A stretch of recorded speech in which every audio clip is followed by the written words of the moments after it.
Bom dia, alunos queridos do sexto ano. Como é que vai? Como estão todos? Como vai a família? Espero que vocês estejam bem desde que nos vimos no último encontro, com saúde, com alegria. Estamos agora fazendo esse vídeo para a correção da semana 4 do nosso PET volume 2, do sexto ano integral, disciplina Comunicação e Linguagem. Finalizamos, né, meninos? Ou melhor, estamos finalizando mais um ciclo de aprendizagem, o PET volume 2. E que bom é poder finalizar mais uma etapa. Então, agora, nós vamos iniciar a semana 4 com a correção das atividades. Atividades essas que foram tranquilas e fáceis de serem feitas e entendidas, né? Então, nós vamos aqui para a nossa primeira questão. É um texto com o tema Quem são eles? Quem escreveu esse texto foi Beatriz Teixeira de Sales. E o resumo do texto aqui, logo em seguida do título, nós temos aqui a manchete, que é: exprimidos entre a infância e a adolescência, os pré-adolescentes vivem a dualidade dessas duas fases da vida em um só tempo.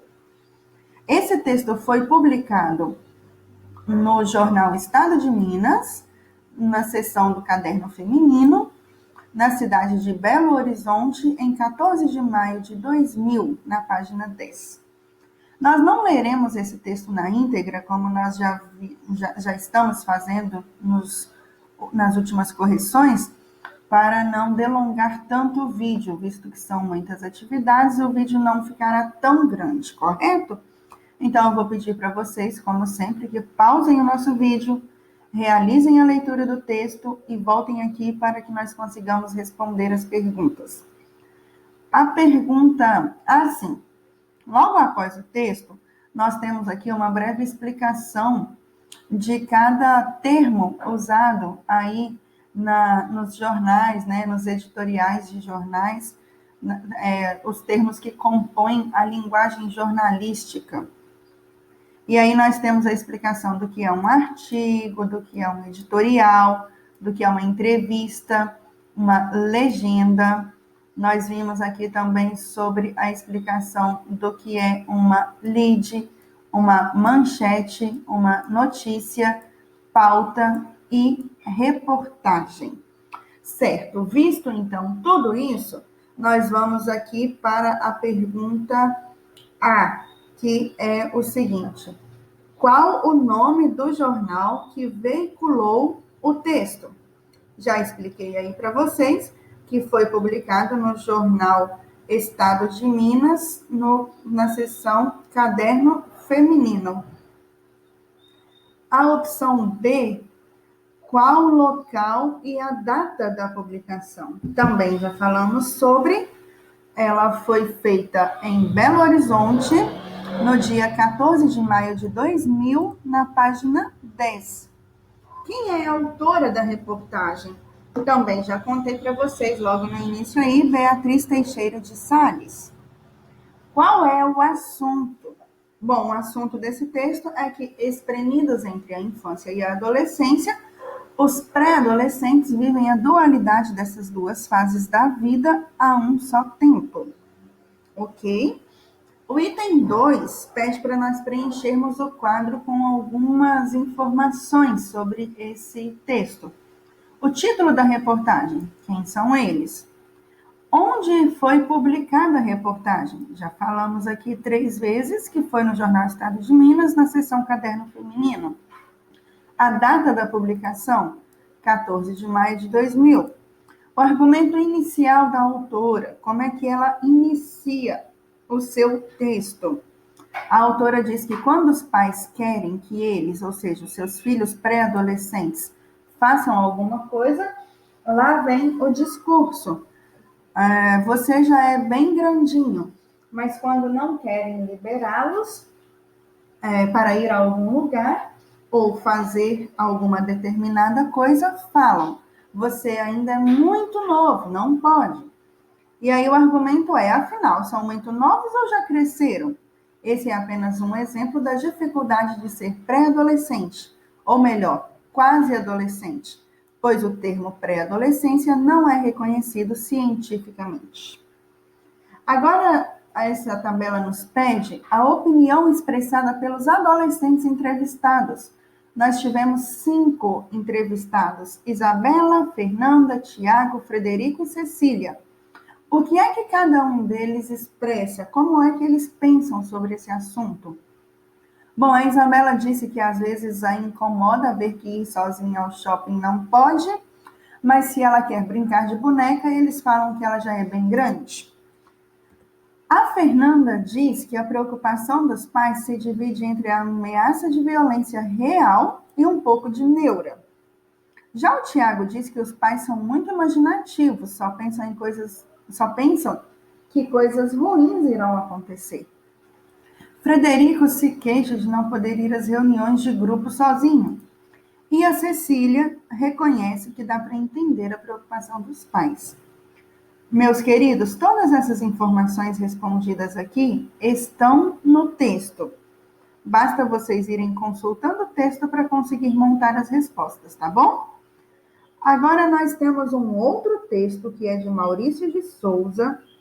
Esse texto aqui foi retirado do site Wikipédia e o texto é um único parágrafo em que conta a história de vida de Maurício de Souza. Com certeza todos vocês conhecem esse autor, né? Então eu vou pedir para vocês, conforme nosso combinado, pausem o vídeo para realizar a leitura do texto. Vamos lá? Ótimo, voltamos. Esse texto apresenta características de... Opa, travou aqui, depois foi de uma vez. Pronto. Esse texto apresenta características de um relato pessoal. Foi o próprio Maurício de Souza quem escreveu? Estava falando dele próprio? Não. Um romance? Não. Uma biografia ou uma crônica? Crônica, meninos, é um gênero textual em que uma história é contada na terceira pessoa, ou seja, ela está sendo narrada, né? Então, a opção que se encaixa aqui é uma biografia, está contando a vida do Maurício de Souza. Agora, a questão 2. Observem aí esse texto abaixo. Olha, o lixo é seu. Faça a coleta seletiva, condição para um mundo melhor. A pergunta é, o texto acima pertence a qual gênero? Cartaz, capa de revista, receita ou notícia? Ele é um cartaz publicado pela Prefeitura Municipal de São Paulo. Conseguem ver logo aqui embaixo? Tá vendo? Então, é um cartaz com a ideia de conscientizar a população a separar o lixo, para que facilite a reciclagem, a coleta seletiva. Ok? Próxima questão 3, traz para a gente a letra de uma música que, por sinal, né, a proposta é muito bonita. Se chama Mais Uma Vez, do Renato Russo e do Flávio Venturini. Vocês conhecem? Se não conhecem, escutem só como é bonita. Olha, vou colocar só um pedacinho, porque eu reconheço que o áudio não vai ficar tão bom. Mas só para vocês sentirem um pouquinho a melodia da música.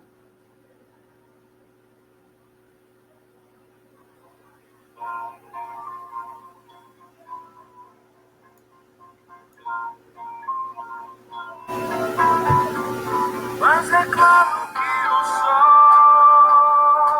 vai voltar amanhã. Mais uma vez eu sei, escuridão já vi pior. Foi descer de tição. Espera que o sol já vem. Ok, meninos? Deu para ter uma ideia de como é a música, né? Uma letra muito bonita. Uma letra que inspira aí um sentimento de tentar, de ter autoconfiança. Vamos para a questão, senão vou começar a responder aqui, né? Qual a mensagem da música? Bom, a música procura passar uma mensagem positiva sobre autoconfiança, sobre acreditar nos sonhos que se tem, sobre ter pensamentos positivos, deixando aí de lado o pensamento negativo, sejam esses pensamentos próprios ou vindos de outras pessoas. A questão B pergunta qual o sentido do nome Sol na música. Aqui, olha, ele diz assim, olha, é claro que o Sol vai voltar amanhã. Quando ele usa Sol, o que ele quer dizer? Não é o astro literal, né? Ele quer dizer que a pessoa pode ter uma esperança de um novo dia, em que tudo pode se resolver, que haverá uma nova oportunidade de tentar.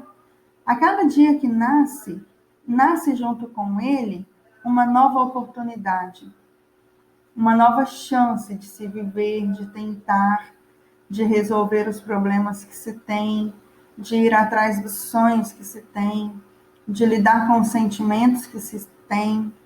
Então, o sol, quando o autor da música disse aí, quando o eu lírico fala, o sol vai voltar, ele quer dar para a gente a sensação de que haverá uma segunda chance. A letra C pergunta qual o sentido do substantivo escuridão na segunda estrofe. Aqui ele diz assim pra gente que escuridão, ele já viu pior. Ó, escuridão já vi pior de endoidecer gente sã. Essa escuridão, será que é literal? Assim como o sol não é, a escuridão também não é. São situações difíceis, períodos de problemas na vida, de tristezas, de dificuldades. E aí ele quer deixar que a gente pense que já passou por outros problemas, né? Ele diz, escuridão já vi pior, ou seja, já teve outros problemas, talvez até piores do que o que se enfrenta no momento. O item 2 pede para copiar as estrofes que aparecem os substantivos espera e confiança. Bom, tem aqui 3 estrofes, olha, espera que o sol já vem. Esse espera aqui, ó, dá o sentido de esperança, de confiar, né? E a confiança está aqui, ó. Se você quiser alguém em quem confiar, confie em si mesmo. Ok? Deu para entender, né? Ótimo. Número 3. Sabemos que os textos apresentam funções, finalidades, objetivos, que são, dentre eles, informar, divertir, instruir, advertir, comentar, convencer e solicitar, dentre outros. Qual é especificamente a função desse texto? Bom, esse texto, quando visto como tratado como texto, ele seria um texto motivacional. Ele quer que a pessoa tente, que a pessoa não desista, que ela continue, que mesmo tendo problemas, que ela vá em frente. Item 4. Leia o e-mail abaixo. Então, aqui nós temos uma tela printada aqui de um e-mail, já mais antiguinho, né? Porque hoje em dia os e-mails nem tem mais essa carinha aqui de Outlook. E aí pergunta, muitas pessoas hoje utilizam o e-mail para se comunicar à distância com rapidez. O objetivo que melhor expressa a mensagem acima é... Bom, quem mandou essa mensagem foi Joana Meyer. Ela está enviando ao Henrique, onde ela diz que está enviando em anexo, está enviando anexo ao e-mail o contrato do novo fornecedor, pede por favor que o Henrique verifique se todos os dados estão corretos, e ela solicita também a definição da data da reunião de março, a fim de que ela possa informar a todos os colaboradores envolvidos para providenciar os dados necessários. O que é que ela quer com essa mensagem? Opção C, enviar o contrato do novo fornecedor e solicitar a definição da data da reunião de março. Certo? A letra D, olha, exigir com urgência a definição da data da reunião de março não se encaixa. Por quê? Porque ela não pediu urgência, não. Correto? Ela só pediu assim, ó, solicito também a definição da data da reunião. A letra B, solicitar a definição da data da reunião. Sim, correto, porém não foi só isso. A letra A, enviar o contrato do fornecedor. Correto, mas também não foi só isso. Então, a opção A e a opção D não são as opções corretas porque elas estão incompletas. A única opção completa é a letra C, que abrange tudo que está no e-mail. Ela enviou o contrato do fornecedor? Enviou. Ela solicitou a data da reunião? Solicitou. Ótimo, opção C, tá bom? A gente tem que ter muito cuidado com essas questões de múltipla escolha, porque às vezes a gente chega aqui, ó, lê a opção A, enviar o contrato do fornecedor e já vai lá e marca um xão grandão lá nela, porque ela enviou mesmo o contrato do fornecedor, tá aqui no anexo, mas não era só isso. Então, nós devemos ler todas as opções, não é? Para conseguir descobrir qual é a correta, ok? A mais completa é sempre a que ganha. Ela abrange tudo o que foi dito na mensagem, enviou o contrato e solicitou a definição da data da reunião. Ótimo. Vamos de tirinha. O Menino Maluquinho do Ziraldo. A propósito, vocês já leram o livro O Menino Maluquinho? Se não tiverem lido, vão atrás desse livro. Procurem. Inclusive, vocês conseguem até mesmo baixá-lo na internet, em PDF, para ler no celular, para ler no computador. É tão gostoso, é uma leitura tão boa. E conforme nós já falamos muitas vezes em sala de aula, inclusive nós já fizemos, vocês vão se lembrar, nós fizemos um dia uma aula só de leitura. Nós fomos lá na biblioteca, lembram? Escolhemos o livro, viemos, sentamos em roda lá no chão da sala, fizemos a leitura do livro. E que aula gostosa, não foi? Nós tínhamos tantas outras para fazer se a pandemia não tivesse começado. Eram tantos projetos legais, mas nós vamos conseguir ainda, não vamos? Vamos sim. Temos esperança, né? Como disse a música, o sol virá. E nós vamos ter novas chances, novas oportunidades.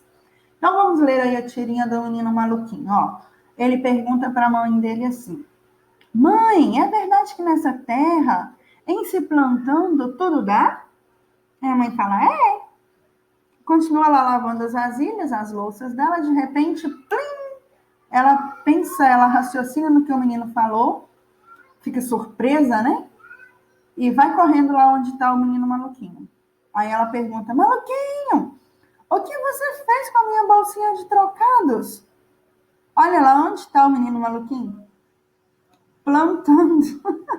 Ele está plantando o dinheiro da mãe dele. Vê bem. Se tudo que planta dá, ele ia plantar dinheiro, né?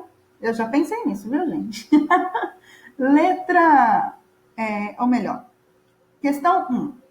O desespero da mãe do Menino Maluquinho se justifica pela... A pergunta dele, ela fica desesperada com o que ele perguntou? Não. A ação dele? Sim. Ele foi lá plantar o dinheiro dela. A ignorância do menino? Não, de forma nenhuma. Fazer uma pergunta não é ignorância, né? Letra D, distração? Também não. Então, a opção correta, letra B. Agora, o item 2 pede para que nós leiamos os textos abaixo. São 2 textos que falam sobre telenovelas. O texto 1 diz que elas empobrecem o país. É um texto de Antunes Filho, de 1996. Vocês nem nascidos eram, né, meninos? Agora, o texto 2 diz que novela é cultura. Também do ano 96 aí, olha, foi publicado na revista Veja. Nós não leremos, mas eu vou novamente pedir que pausem o vídeo e voltem aqui para a correção.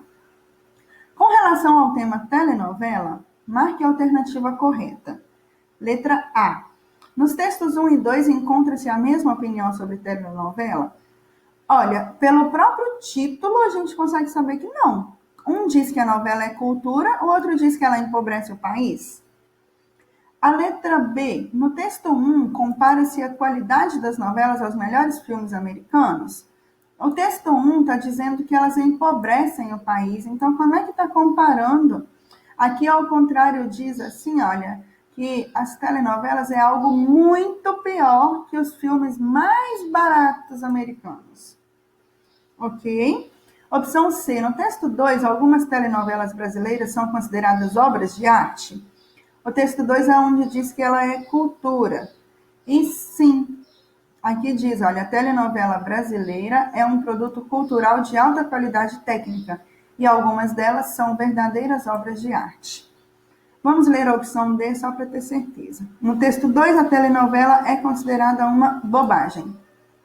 Aqui diz que, ao contrário, olha, quem acha que novela alienia está, na verdade, chamando o povo de débil mental. Bobagem imaginar que alguém é induzido a pensar que a vida é só um mar de rosas por causa de um enredo açucarado. Então, não. Ela não é considerada uma bobagem, ela é considerada uma obra de arte. A resposta correta é a letra C, que algumas são consideradas obras de arte no texto 2. Certinho? Olha aqui, ó. Algumas delas são verdadeiras obras de arte. Ok. Opiniões à parte, né, meninas? Nós estamos simplesmente respondendo o que os textos argumentam. Se você gosta ou não gosta de novela, a nossa opinião própria, nesse caso aqui, não vem à tona, né? Número 3, tem aqui um outro texto, que é de Ana Sanches de la Nieta, falando sobre a moda e a publicidade. Vamos lá? Pausa o vídeo, leia o texto e voltem aqui, por favor, para nós olharmos para o texto 2. O texto 2 é um desfile, dá para perceber aqui tem a passarela. Olha o apresentador aqui do desfile e a modelo segurando nas costas dele para não voar. Daí ele diz: pedimos a todos que não respirem para que nossa modelo consiga desfilar. Gente, até a respiração das pessoas faria a modelo voar de tão magrinha que ela é.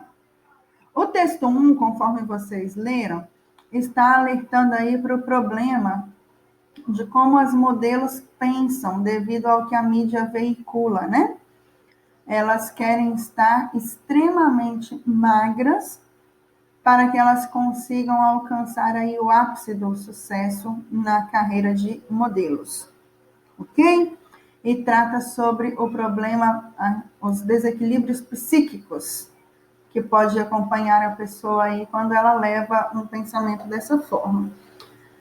Bom, comparando os dois textos, pode-se dizer que se tratam do mesmo tema, porém, o texto 1 informa sobre o problema da anorexia e o texto 2, de forma humorística, faz uma crítica à magreza das modelos.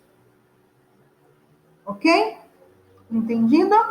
Com certeza não é a letra B, porque o texto 1 não critica os modelos por seguirem a civilização da imagem e o 2 não defende a perspectiva da civilização da imagem. O texto, a opção C, o texto 1 defende os modelos que sofrem de anorexia? Não. Na opção D, o texto 2 elogia a magreza extrema das modelos? Não. Então, a opção correta, letra A. O texto 1 informa sobre o problema da anorexia e o 2 é humorístico e faz uma crítica à magreza das modelos. Certinho? Entendido?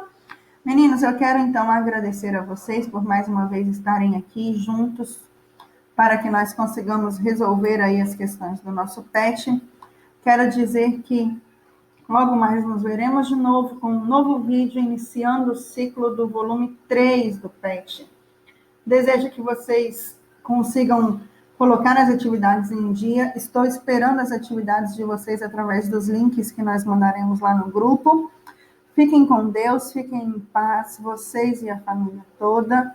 Um grande abraço, com muita saudade. Em breve nos encontramos, se Deus quiser.